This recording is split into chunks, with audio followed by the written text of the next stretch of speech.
Welcome to the Real Estate Syndication Show. Whether you are a seasoned investor or building a new real estate business, this is the show for you. Whitney Sewell talks to top experts in the business. Our goal is to help you master real estate syndication. And now your host, Whitney Sewell.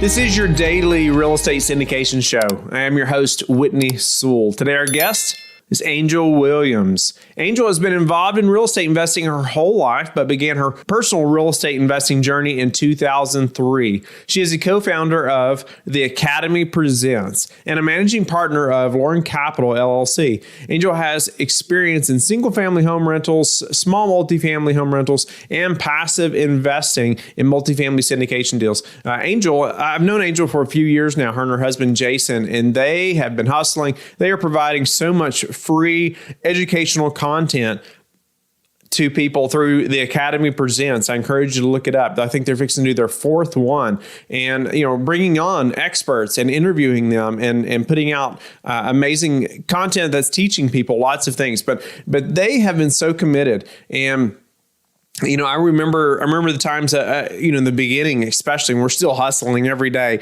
but those beginning few years are so much more difficult, and they've been in real estate for a good while, but man, they've really been pushing forward very hard and are doing some big stuff. But we talk about that path, so even some details about the communication with her and her husband, some things, just in that time of just great hustle, right? Lots of hustle. And it's hard to even, it's like can't get a breath sometimes, in the very beginning. But then getting up to their first project, their first deal, and just that timeline a little bit. But even going back to, just committing to make it happen and taking some big steps and strides to grow their business, grow their brand, and just their online presence. And so people know who they are. They're doing a great job. I hope you enjoy the show.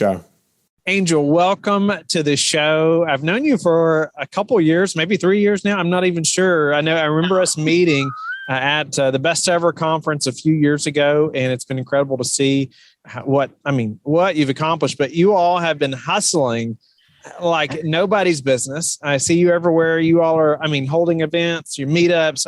And it's just, I understand. Like you've been hustling so much, and most people do not get to see that part of the startup process, of getting into this business. So I'm looking forward to really bringing some reality, right? To the listener, but just get to know you better as well, letting the listeners get to know you better, and even hear about your great events where you're interviewing some of the just amazing people in this business and bringing value to tons of people as well. So, but give us a little before that, obviously, tell us who you are, just because the listeners aren't going to know who you are, and let's get into it.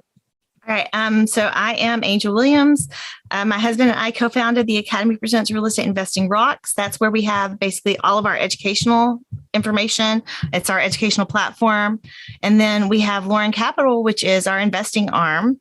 And so we started investing very early, like 2003. We came from residential. So we had all the single family homes, and now we've moved into the commercial multifamily space. And we just trying to make connections and meet people and do as much as we can, as fast as we can. Nice. No, I know you all have been investing a while. You've done passive investing, you've done single family and multifamily and different things. But as far as your syndication journey, I guess why syndication? And, let's back up to when you started, thinking more towards syndication versus maybe single family or whatever else you could have done in real estate. So we, Jason and I both grew up in families that invested in real estate. So that was a very natural progression for us. And then once we started having children, our second child, our son, was diagnosed with a really rare genetic condition when he was 19 months old. And after a couple of years, we were like, man, this is expensive. And so we started looking for ways to really speed up the investing vehicle. And like single family homes are super slow. It's a good method for lots of people, but for us, it turned out to be super slow. And what we found was that with multifamily, the scale happens so much faster. And we decided that we need to be able to really scale up because we want to have a foundation and we want to create a foundation for the children that have what Anson has and the families that support those children. And to be able to do something that big, we're going to have some serious legacy wealth landing behind it. So that was what really pushed us into the commercial multifamily space. Awesome. So you had a mission. I mean, I love it. You're right. I mean, like I can connect to that. Like you have something that's bigger than just building wealth or buying a new house or car or things like that. And that I've just found personally, I mean, so often that like people connect to that, right? There's something that's bigger than just this monetary goal. I mean, that will happen as well, which is amazing. But when you can just be connected to something else that's bigger, there's a different connection that's made too with investors and with other people in the industry. So what are some of the things though that you did to get to where you're at now? I mean, to build the network you have now. Talk about your meetup, talk about the Academy Presents. Because I want the listener to obviously know about those things, but I want them to understand like the hustle that's been behind that. I mean, like that's no easy feat to make all those things happen in this consistent. So the thing is just deciding that we were going to do it and committing to doing it. I was actually sitting in my doctor's office when Dan Hanford called me and I was like, what? He must have butt dialed. and so I didn't answer. And then he calls right back and I'm like, what the heck? And so I answered it on the second one. I was like, hey, I thought we were supposed to talk this afternoon because we had a meeting scheduled because I knew at that point that I was wanting to do something like a 1-day event, maybe a couple of hour webinar. And so I asked him, how do you do a 1 or a 2-day event? And we talked a little bit about it. And then I'm like grabbing paper and I'm scribbling down notes. And the infamous question that sent me down this road was, I was like, so what's the difference between a 1-day, a 2-day, and a 3-day event? And Dan was like, it's just coordinating people. And I was naive enough to believe it. It is not just coordinating people. That first one was the hardest thing I had ever done in my life up to that point. But now that we're about to have number 4, it's not the same. It's amazing how fast your comfort zone catches up. Yeah. And I'm glad that I didn't know that it was more than just coordinating people. And I'm glad that he didn't let on that it was more than coordinating people because I might not have done it. And that was really what started us on getting out there and doing things where people could see us. So while I was is bliss in more ways than one, right? Oh my gosh. And then, while we're doing the summit, I said, you know what, I'm going to start doing webinars every week. I'm going to do something. And that was how the podcast started. And I actually missed it by 1 day. I said within the month after the first summit, I was going to start doing the webinars and I missed it by 1 day. We started May 1st instead of April 30th. And we've been doing it ever since. There's been a few weeks that I've lagged off a little bit because we've got a super huge queue and our production team I don't want to say they can't handle everything we're putting out. But we just pay them per month. And so they maneuver through what needs like prioritizing. And so the podcast doesn't always get first billing, but that's okay because it's still out there and we're still putting info out there. And then we've got so the podcast come out Monday, Wednesday, Friday. We have a virtual meetup every Monday at noon Eastern. And then we do the summits twice a year. And I go to as many meetups and virtual meetups as I can because that's my thing. I love it. And we decided long ago, Jason and I did, that the relationship thing is for me. That's my part, whether it's getting contractors, finding vendors, setting up schedules, going to meetups, meeting people, getting the investors, however it works, even with the brokers, the relationship that part is for me. And so I can establish the relationships and then pull on the other members of our team through intros and hand off. But by knowing that that's my lane and knowing that Jason is all the numbers, it makes things pretty easy when we need to find other people to help us. No, that's awesome. It's awesome knowing where you shine, what kind of energizes you. And no doubt people energize Angel. That's incredible. So But tell me, are both of you all doing this full time? Are you still working full time?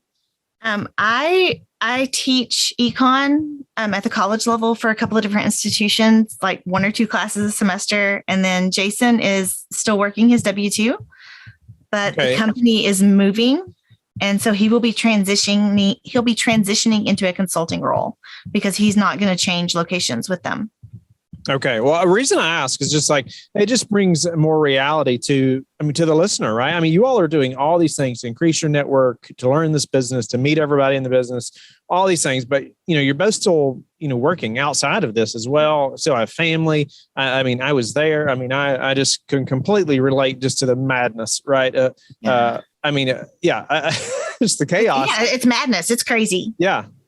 I completely relate. Tell me a couple tips to maintaining sanity and communication and your family, just in the middle of that, right now. Like I was there, I've talked about on the show many times, but it's great to hear somebody else's perspective as well. So we have nannies. I say nannies because Anson is tough. And so we do some rotation because we don't want anyone to get burned out. And so we rotate some ladies in and out to work with our children. And I have somebody that comes and cleans the house every couple of weeks. And I'm not embarrassed by that. No, it's just that I know that a lot of people feel like when you as a mom or you as a woman reach out and get that kind of help, that you're failing in your role. But I don't see it as a failure at all. I see it as it's a way for me to make sure that my kids are taken care of well when I have other things that need to take my attention. And then I can be with them and be fully with them because I'm not also trying to clean the house or catch up on meals that weren't made or do things in catch up mode instead of just being with them. That's incredible. No, it's the same way you run a business almost, right? I don't want to think about, I don't want to say like kids that way, but at least like managing the house or cleaning, right? Like what's the highest and best use of your time here? Of course you want to spend time with your kids, but the cleaning portion, well, why not farm that out to somebody, right? If you can afford to do that, so you can spend, that time either with the kids, right? Or doing, a high value task, like speaking to an investor or running your meetup or whatever, right? There's so many better uses of that time. So, what about just even communication with you and Jason? How do you all manage just, is there any kind of routine or technique you all found to like stay in, just in communication as all this is happening on a daily, weekly basis? So I don't know if I can really say this, but on the meetup, Jason turns it on and he's there every Monday. He's not on screen and he can't talk, but I know he's there. So he's supporting me in that meetup each and every Monday from work. He's not like actively participating. He's doing his job, but it means a whole lot to me to know that he's there. And so that's one thing he does. And then there's other things like when I have to go somewhere, he doesn't even question it. He's just like, okay, you go take care of that because that's what you need to be doing right now. And even with our team, when I was like, hey, I can move recordings from Tuesday, Wednesday, Thursday. I can't do anything about Monday. I can't do anything about Friday, but I've got those 3 days. And the members of our team like reached back out to me. They're like, Angel, if you can't move stuff, don't worry about it. Because when it comes time to cap raise, you're going to have your hands full. So even they recognize that my role is much better suited to other things. And so they also want to see me utilize that best use of my time as well. Awesome. No, that's neat. It's just, there's ways that, my wife and would stay connected, through all just the madness. And I can relate to of him just like, whatever you need to do, because that's the way we were. It's like I had to travel a lot and still do. And it's, just that communication and the understanding while you're starting a business between spouses, man, you both have to be on the same page, or I hope you are anyway. It's going to you have to be. You do have to be. It's going to be difficult either way, but man, if you're not, I just can't imagine being able to do it or make it happen. Tell me about, a little bit about, the timeline to getting to that first deal. Tell me about, man, you all started, okay, we're going to jump into syndication. You started the meetup, the Academy Presents. You all are doing all these big things. And tell me about the timeline to the first deal. All right. So we got into multifamily, I'd say probably about 3 years ago. And I really love the passive side. It is beautiful. It is mailbox money. You do nothing for it. It is gorgeous. That is all I ever wanted to do. And then I also had the Academy Presents with the Real Estate Investing Rocks. And so I was being fulfilled, and I have been being fulfilled the whole time because as a teacher, I love sharing information. And so Jason started his company. He started Second Set of Eyes, which is underwriting and underwriting review, but he wasn't seeing the same level of fulfillment as I was, and I didn't recognize it. And that was on me. And so once I recognized it, it was that he wanted to be moving active side. And so we really came to that, or I really came to that realization probably about 4 or 6 months ago. And I knew he was ready to go active side. And so I looked at all of the relationships that we had been building, and I started kind of maneuvering a little bit to make sure we were getting to know more of the right people. And so the deal that we actually moved in, that we were awarded, was probably our first real LOI put in on a commercial multifamily. We'd put in a couple before that, but like one of them, it was a mom and pop, and they didn't understand what an LOI really was. So I don't really count that one. But it was making sure that we had all those relationships in place. Like we met some brokers. There was a broker that likes to off-road. Well, we like to off-road. So one weekend we all went out off-roading together. And so that was a deeper connection with that broker than just meeting at a meetup or at an event and shaking hands and trading cards. And so that's where I feel like I shine, is getting that connection started. And then he and Jason were able to like go crazy with the off-roading information, where I don't really know that much. I like to get in the mud. But I don't understand like what different pieces of vehicles do for this, that, and the other. And so it was neat to watch Jason really shine with what he knows with off-roading and be able to connect with the broker on a deeper level there too. So we were actually able to establish a friendship with the broker as opposed to just a business relationship. Nice. No, that's awesome.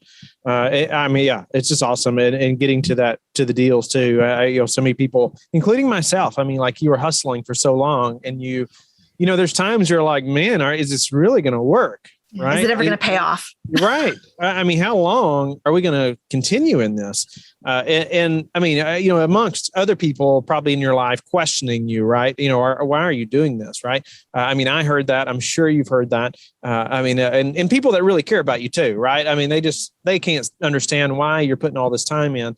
And so tell me, what do you see for like your team? What's the next pattern of growth or scaling for you all? Or is it finding the next deal or team members, or what is that? It was kind of wild. So we're in due diligence, and we wound up going to the local brewery here. And there was these people sitting at the bar that I wanted to get to know, because I knew that they were doing a lot of stuff in opportunity zones. And these other two guys were talking to them, and they didn't have a place to sit. I'm like, hey, we all should just sit together. And it turned out that one of them is a realtor here in town. And he's like, so we get to talking, and he knew of a lady that's basically a tired landlord. She's got a 50 unit. And I was like, well, can you wait till we close on this one? Because I'm a little overwhelmed right now. But it was like, it just happened. It was like, boom, boom, boom, boom. And it's really funny how the universe like collides and puts all of that stuff together, So that is interesting. And just the willingness of saying, hey, come over and sit with us, and kind of putting yourself out there a little bit. Well, that's what I like to do. Yeah. No, that's awesome. Like I said, that's what energizes you. That's why you're the relationship person, right? Yeah. That's incredible. And there's a deal, potential deal out of that, that willingness, right, to put yourself out there. So tell me, change gears a little bit, Angel. Tell me a couple of things that you've done to recently improve your business that we could apply to ours. Like just being real about some of the disappointments of things. Like the reality of the situation for us was that getting the PSA signed took more than a couple of days.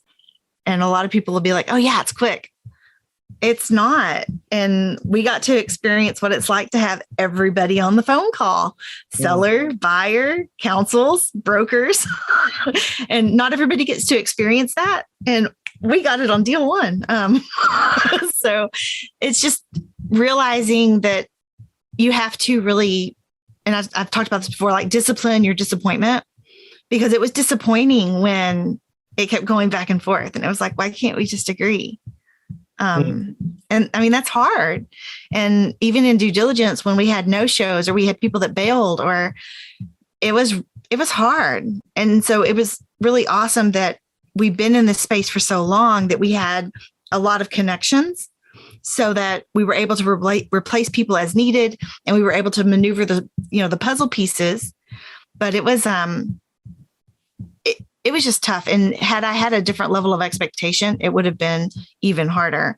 So just when things don't work out the way you think they will in your head, just don't get disappointed and figure out what has to be changed and which puzzle pieces have to be moved or flipped in order to make it work. What is your best source for meeting new investors right now? It's so weird. So we were trying to get a commercial loan here, and we became friends with the commercial banker at that bank. And he goes to a local RIA meeting that we meet face to face here.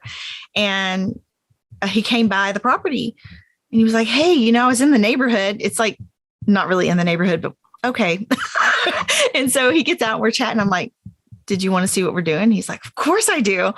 And so as I was walking back down with him and taking him back to where his car was parked, he said, we all have to get to lunch. He's like, I think I can probably bring you investors with $200,000.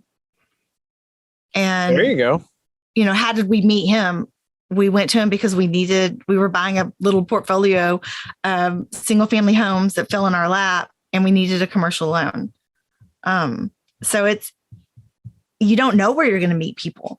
Another investor that I've met in the past was working at the gun counter in Bass Pro. And we noticed that he had on a really nice watch. And I asked him, I'm like, so do you invest? I was like, are you an investor? And he's like, yes, I invest in these things called REITSs. And I was like, oh, what are you getting? 8-10%? And he was like, I wish I'm getting 7-8. I'm like, have you ever thought about investing in straight real estate? And so it just gave me a chance to talk to him, because I've just decided that, I know you're supposed to have an avatar and all of those things, but I don't ever want to not believe that someone could be an investor. And sure. So, by asking that, he and I text now, and he's ready to go whenever we have a deal. So you just never know who you're going to run into or who you're going to meet. Love that. Yeah, I'm just thinking that way, right? And you can't judge a book by its cover, right? Mm-hmm. You just don't know who these people are. But anyway, it's just a great thing to think about. Are you making that judgment about people before you've even talked to them? And so, what about any daily habits that you're disciplined about that have helped you achieve success? So I'm really unorganized. I try to be organized. My phone is constantly going off with all of these reminders of routines that I need to do. And Jason is constantly trying to help me. Like, he made me this book. I don't know if you can see it, but it's got, it's called like the Power 5 list. And so it's like got my top 5, and I have like 20 things on the side over here because I highlight things so that I know how to prioritize them. And it doesn't really help. Well, it helps a little. But he is really organized and routine based, and it's harder for me. And so my production team actually let me know last night that they find it really annoying that on the deadline, I'm like, give me 3 days, and I slam what I could have done in 3 weeks into 3 days. And they were like, I really hate that about you. Yeah. Like, I can relate to that. Yeah. But but they know it about me too. So I think they're starting to bump up timelines so that I fit the actual timeline that they have, but they don't let me know that there's an actual timeline anywhere else. Okay. So your team is figuring out ways to work around that, right? No, that's incredible. Yeah. Well, at least you know that that's a weakness, and like it looks like your organizer there was pretty laid out. I mean, like laid out very well. It that looks beautiful. could be very helpful. But no, well, at least Jason can help with that as too. But what about number one thing that's contributed to your success? Honestly, it was when our mentor had us send out those 2 questions. What is something that this person does better than anyone else? And what is something that is a natural talent for this person? And we were supposed to send it out to 5 people. I sent it out to 10, expecting 5 to respond. And 7 people responded back. And they all basically said the same thing, that I'll talk to anybody. I will build basically an instant relationship. And half the time I have that person doing something for me by the end of the day. Wow. I'm kind of scared to talk to you. Oh, no. It'll be fine. I'm kidding. You'll be fine. Yeah, it's a skill. I mean, just people skills, right? And it's so much of this business, and it's why you're going to do well, because you're able to build those relationships and speak to people when most people would not, and just start a conversation. Also, how do you like to give back? So honestly, since I'm not real organized and I don't have a lot of routines, the way that I really focus on giving back is just by being consistent when I do commit to something. So whether that's being, in our American Heritage Girls troop, I was the coordinator for several years. For my daughter's elementary school, I was the treasurer for I don't even know, 7 years. It's a 2-year term. But I kept getting voted back in. And it was just, when you commit to something, be consistent in showing up, because then you provide a solid base for others. They know who they can count on, and it's really important. And I think it's an overlooked way of giving back to people, just by being that foundation and being consistent and always being there. Yeah, no, that's awesome. Appreciate you giving back in that way. And Angel, pleasure to have you on the show. Pleasure to just really hear about, how you and Jason are really building your empire. Y'all are working together. And I just think too, it's neat, the component, like the importance of him being on that Zoom call, even though, he can't participate, and like his willingness to make that happen as well. Just like those little things make such a big difference in your marriage, right? I mean, just in life, but I mean, like, especially when you are hustling like you are, like those little things mean so much, and being able to stay connected. And I appreciate you bringing that out. But then too, just all the things that you all are doing to get this deal done and to get to deals. I mean, like, it's just, I hope it's motivating to the listener as well. And I hope they'll also look up, the Academy Presents, and just all the educational things that you all are doing. Tell them how they can learn more about you and those things.